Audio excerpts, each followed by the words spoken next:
पूरे इंडिया में अगर किसी का नाम सुनकर दुश्मनों की रगों में खून जम जाता था तो वो एक ही इंसान था, कालू। न कोई गैंग, न कोई आर्मी, फिर भी अकेले पूरे माफिया वर्ल्ड को अपने घुटनों पे झुकाने की ताकत रखता था।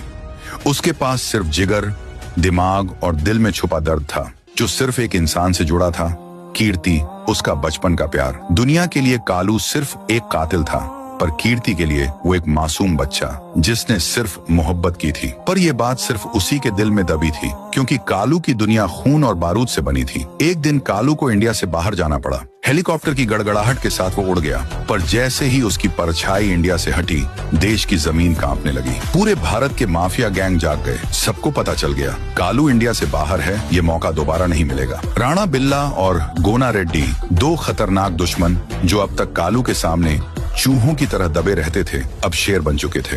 उन दोनों ने इंडिया की सड़कों को लाल करने की ठान ली। कालू की गैरहाजिरी में राणा बिल्ला और गोना रेड्डी ने उसका पूरा राज उजाड़ दिया।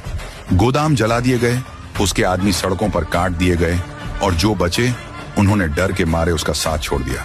पर उन्होंने सबसे बड़ा वार तब किया जब उन्होंने कालू की जान से प्यारी चीज छीन ली, कीर्ति। उसे उन्होंने अगवा कर लिया, लोहे की मोटी जंजीरों से बांधकर एक सीक्रेट जेल में फेंक दिया। कालू के पुराने दोस्त रॉकी और शमशेर कीर्ति को बचाने के लिए जान पर खेल गए, लेकिन राणा बिल्ला की गोलियों ने उन्हें छेद डाला।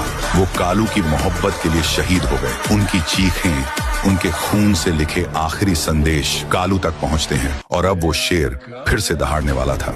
2 दिन बाद पूरे इंडिया के आसमान में 3 हेलीकॉप्टर उड़ते हैं। बीच वाला हेलीकॉप्टर सबसे बड़ा, और उसमें बैठा था कालू। चेहरे पर कोई मुस्कान नहीं, आंखों में लावा, हाथ में एक नया हथियार जो उसने विदेश से लाया था, शैडो ब्लास्टर। एक ऐसा हथियार जो 1 सेकंड में 50 लोगों को मिट्टी में मिला सकता था। आगे क्या होगा? क्या कालू अपने दोस्तों की मौत का बदला ले पाएगा? क्या वो कीर्ति को बचा पाएगा, या इस बार खुद कालू मिट्टी में मिल जाएगा? पार्ट 2 में होगा खून, मोहब्बत और मौत का सबसे बड़ा संग्राम। अगर आप चाहो तो मैं अभी पार्ट 2 भी खतरनाक, दर्दनाक और ट्विस्ट से भरपूर लिख देता हूँ। बोलो, पार्ट 2 लिखो।